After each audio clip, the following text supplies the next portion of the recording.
How do you live with pain? Hi, and welcome to Planning for Adventure. We're Jesse and David, and this is our crazy family. Whether it's van life or home life, we're always making the most of whatever comes our way, through projects, plans, and adventures, be they big or small.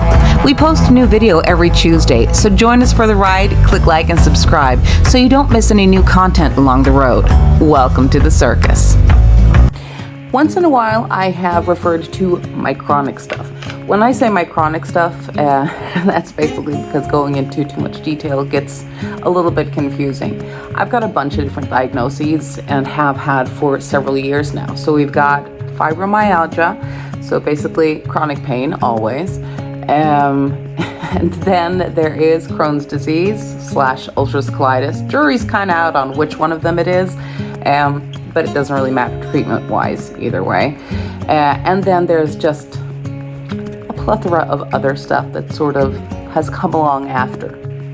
So basically that is chronic pain and autoimmune disorder. Autoimmune stuff, basically what that is it's your own immune system kicking your own butt, technically.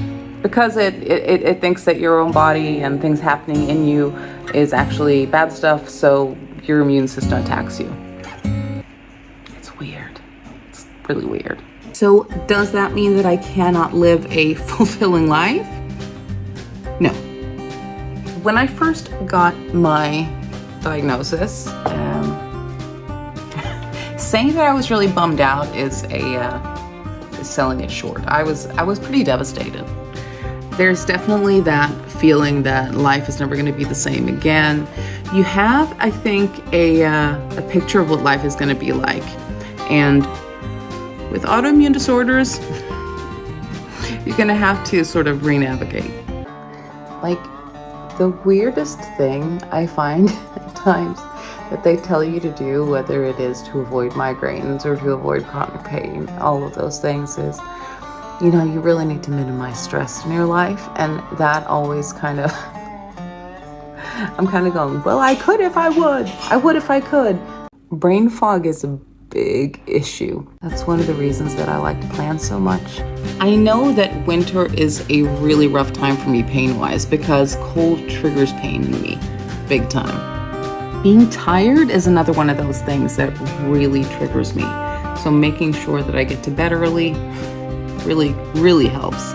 I tend to have a really difficult time turning TV shows off, so I, on purpose, try not to watch TV shows late. If I'm going to watch something, I'll watch a movie because then I know that when it's over, it's over. It's not just one more episode. What really sucks is that too many fun things equals pain. I want to be able to live a active and fun life, and it gets really frustrating because I don't know what's going to happen. I don't know if I'm going to feel crappy one day or not. I've always really loved going camping and getting outdoors and doing things like that, experiencing new things. And for me, getting down on the ground and crawling around, well, you know what it takes to put up a tent, all of those things, it's tricky. But with the van, we still get out there. I have my bed with me. If I'm tired and I feel crappy, I can take rests. I think when it comes to dealing with the pain, and not letting it get the better of you emotionally, because it does, is acceptance, realizing that it's gonna get the better of you. Some days things really, really feel horrible, but this too shall pass. It's not a bad thing to ask for help. Sometimes you really need to. Yesterday, especially, today I put makeup on. I still feel like crap. It's kind of the thing with fibro, but like yesterday I was feeling horrible and I couldn't pick the kids up from school. So I called around with my family and they helped out. Asking for help is not a bad thing. It's not something to be ashamed of. If you need help, then having a network, building a network, and just being honest and open about things, saying, you know what, sometimes this is what it is, usually people who love you will want to help and will want to step up. These past few days, I have really been down and out, not able to do much of anything, and it gets really, really frustrating.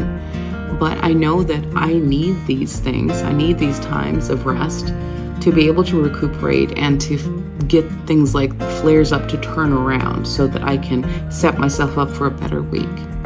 And when I say this too shall pass, unfortunately, it applies to so much, but pain peaks are not forever. They will pass. You will get through this, and you'll come out the other side. Something I would really suggest looking into is spoon theory.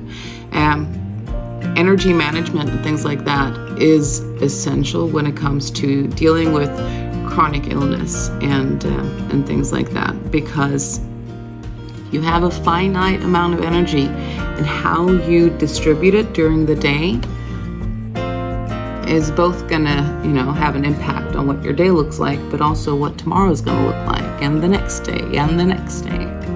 The idea behind spoon theory is the spoons basically symbolize the amount of energy that you have for one day.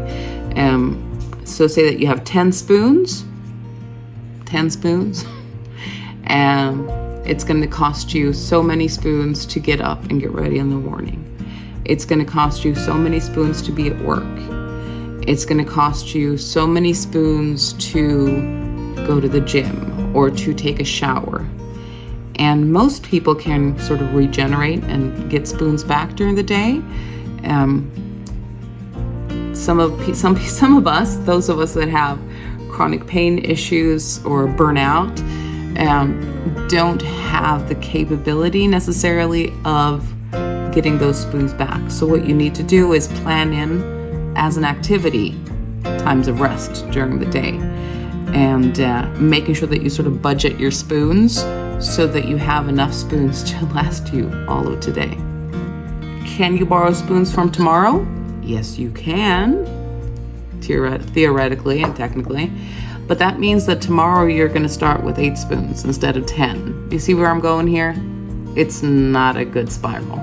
So with all of this, can you still live a fulfilling life? Yes, you can. It just looks a little bit different. You have to think of, okay, so if I'm having a day where I'm hurting so bad I can't get out of bed, it might be difficult for me to read a book. If I can't read a book, okay, let's say that plan A was read a book today, take it easy. If that's too difficult, see how you can adapt that. Maybe I can listen to an audiobook today. So sort of having plan A's and plan B's in place is really helpful. If I can't go for a run, maybe I can go for a walk. If I can't go for a walk, maybe I can sit up outside.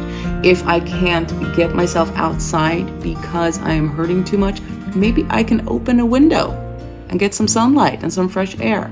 There's sort of, trying to think in levels is really important. So is life good with multiple diagnoses and pain and all of that? Yeah. I've got a great life. I love my life. Sometimes pain hurts. Pain sucks. It's not fun. It's horrible. And I get really depressed.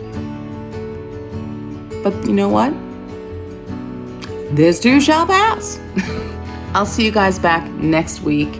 And hopefully we'll do some fun stuff with the rest of the family. Have a great week. Bye-bye.